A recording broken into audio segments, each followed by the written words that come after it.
What's up, y'all? I want to start out by saying I appreciate everyone watching the last video. For those of you who don't know, I'm Lauren. I'm a professional voice actor.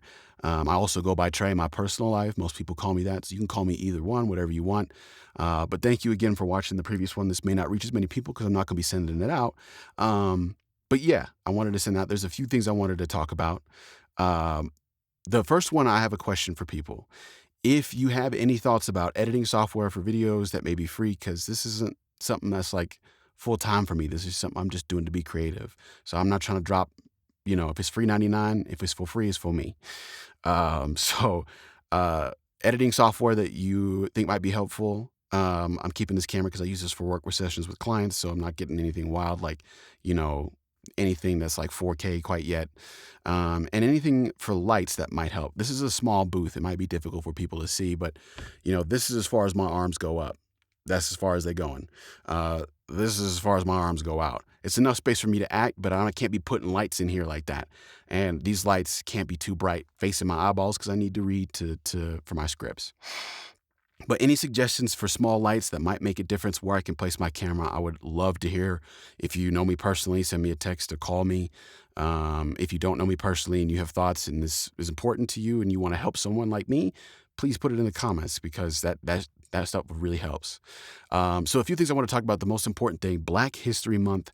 I want to talk about Black voice actors. And I also wanted to give a little update about where the channel might be going. And I say channel loosely because that's just what it is, whatever. Where videos will be going. The short version of the videos is I played Dragon Quest XI recently. If you haven't played that, please go play it if you like RPGs. It's 60+ hour game. Absolutely amazing. All the things that I love about video games packed into that game. And I say that to say I told a friend recently that Dragon Quest XI is going to be a top 50, top 25 game for me and one of my favorite RPGs. And then I was like, I don't even know what my top 50, top 25 is. I just kind of said that shit. So like, I was thinking, let me sit down and write a list of what it is, not to compare because sometimes that is inevitable, but to just, what games do I love? Top 125, top 1 through 25, top 1 through 50. And I wanted to start with the two games that got me into voice acting, which was, or some of the influences of voice acting, God of War 2018 and The Last of Us Part 1. Those were two games that were influential on top of a small story. My nephew, telling stories to my nephew to make it fun for him is what I also encouraged me to be a voice actor. So I'm playing God of War 2018 right now, having played it before, obviously. And I'll not necessarily be giving a review of that and The Last of Us and some other games, but I'm going to go through some of the games that I think are influential to me or might be in my top 25 and see where they're at. But first, I'm going to put a 1 through 25 because gaming is important to me. That's one of my favorite hobbies, if not my favorite hobby. And so I'll be making a 1 through 25 list. That might be at the beginning of the next video. It might be its own video. I don't know, whatever. Just something that I can do to continue to be creative and expand my life to be a better actor is what's going on with that. So that would be number one. Expect a God of War video or top 25 games or top 50 games next week or sometime here in the near future. And the second one, like I said, Black History Month. As a Black actor myself, I knew growing up that seeing Black characters in animation meant a lot to me even before I really knew the sociological impact, the psychological impact that it did have. So to just to name a few of the actors and actresses that impacted me for different reasons in different shows, Phil Lamar. I'm just gonna name people because sometimes you might know him, sometimes you might not. Phil Lamar, Kevin Michael Richardson. I know she does on-camera stuff, and some of these other people do too. But Regina King, Kyla Pratt in the Proud Family. I know she probably doesn't really do a whole lot of other voice acting, but Kyla Pratt in the Proud Family specifically. Cree Summer and Keith David. Those people really had a huge impact on me. So like the Justice League show and, I already mentioned Proud Family, Boondocks. I wasn't a kid when Boondocks came out, but you get the point. And like Static Shock, the Batman, even like I loved it. I think the to playing the Joker would be a dream role for me, and Kevin Michael Richardson being a black man to play the Joker, and another big dream for me to be to play Batman. I can't, I don't know, and so correct me if I'm wrong, but I don't know if there's ever been a black man in voice acting to play Batman. And so that would be a dream role for me. That would be such a groundbreaking role for me to, because that is my favorite superhero. And I know that's going to draw some ire and have some opinions. Feel free to let me know what you think. I have a lot of thoughts on Batman as a whole, but that would be a groundbreaking role for me. So for Kevin Michael Richardson to play more or less the second lead in that show was huge. Phil Lamar to play uh, uh, probably the first on-screen big expert portrayal of Jon Stewart. Also playing Static Shock. The quick version of that for me is Static Shock growing up as being a teenager at that time when Static Shock was coming out or close to a teenager. Um, a lot of stuff was portrayed that black kids, black teens didn't have pops around or the family was broken. And that was not my experience, obviously. Both my parents are still alive and well and together and love each other. And my family and friends, all of their moms and dads was alive. And sorry, alive. Of course they're alive, but they were together. And so it didn't reflect what my personal life was like. I also obviously did know people who did come from homes that were split. Black folks, whose homes this was split. So it's not like it was all one to one in the sense of everyone I knew was like that, but most people I did in my life was. So to see an actual representation for me on the screen of what my life was like. Now, Static was missing his mom in the show. I want to make that clear, but that's not because she was gone. She's dead. DED. And seeing his pops there and being an active part of his life was like my pops. And we'll kind of touch on that a little bit with Kratos and Atreus in a little bit, which means to me that this show was an accurate representation to some degree of what my life was like, minus the superpowers. So those are the types of shows that were influential to me as a kid, as a young black kid, as a teenager, and then getting older, seeing more accurate portrayals beyond caricatures. I think that did start in those time frames that I was talking about. So the Phil Lamars, the Cree Summers, the Kyla Pratts, as I mentioned before, that all paved the way for normalizing black family culture being different than the standard, American, European white culture. Not different, not better. I want to make that clear. Different. And it not being characterized in a negative manner was so helpful for me. So I'll say all this to say, um, there's so many more black actors I could name, black actors and actresses I could name. But I want to say that it's important for you, no matter how you identify, to remember that the person that you're seeing person that you're hearing has life experiences that resonate with this character on the screen, whether, in some capacity, may it be small or big. And for those black actors to get that out on screen in a manner that was just so touching and influential and connected, and to know that this is going to be a good representation for people like me, I want to pass that on to other people.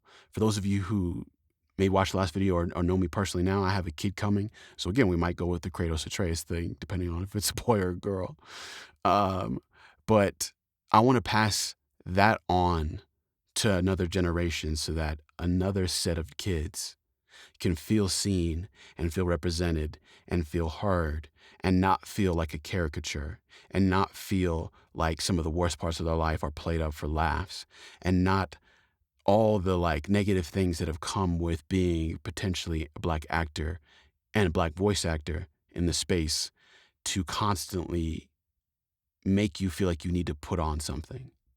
So this video I did last week and this video has been really helpful for me to find my voice more often as a black voice actor. I oftentimes think about who is my audience and who am I talking to? And sometimes I code switch hard in my day-to-day life that I've had, I'll tell this story and this will give you a good example of what I deal with and how living in Colorado in particular has helped shape my ability to code switch really hard. So I went to predominantly white schools as a kid, Christian schools. And every other time in my life, I was spending time around black folk most of the time. Church, family, friends, that's who I was spending time with. Um, and so some things didn't translate very well. When I got to college, I went to a really, really small school. For extra context, we had 16 kids in my graduating class. You would think I would live out in the middle of nowhere. That's not the case. Smack in the middle of the city. 16 kids in my graduating class. I went to college. I had classes that had more kids than my entire high school. And so I say all that to say a lot of my peers in college were still white because it's Colorado, but I still felt more connected to more of the black folk there. Being part of the Black Student Union really made a difference for me. I felt a little bit more accepted. It didn't feel like my food was all goofy and stuff like that. So the story I wanted to tell was I was in the dorm with my roommates. My roommates were two white guys and someone who was half Asian, half white. And so, I just kind of talked to them like, hey, man, how you guys doing? What's going on? Like, you lighten your voice. There's a lot of protection that code switching comes with. But, and I've had this conversation before. People will say white voice, or you speak properly, or you speak whatever YZ. You talk like this, and you want to kind of, relate to them on their level. Even right now, I find myself slipping back into my normal voice just because I feel more comfortable now. But my homeboy Tomas called. I was working at GameStop at the time. My homeboy Tomas called, and he was asking me if I wanted to come work a shift because I wasn't a key holder at the time, which means I only got like maybe 1 4-hour shift a week, but sometimes I could pick up. So he calls me. I'm in the room with my roommates, and we're talking about, something or other. Like, hey, do you guys want to go down to the lodge and get some food? There's going to be a lot of stuff down there we can go get. Tomas calls me like, yo, what up, Tomas? No, I can make it, bro. No, I'll be there in a little bit. Sorry, I'm in the middle of something right now, but I'll be there right. All right, word. Hang up the phone. You would have thought that my roommates were seeing a completely different person, which they kind of were. Dead silent. He looked at me like, who was that? I was, oh, that's my homie Tomas. Like, you talk way different to Tomas than you talk to us. Like, yeah. I even had close friends that, expressed to me like, didn't express to me, or talked to other people and said like, oh, he was talking way different when he was like, yeah, of course. We relate differently. Doesn't mean better or worse. We relate differently. And so how I talk is going to be different.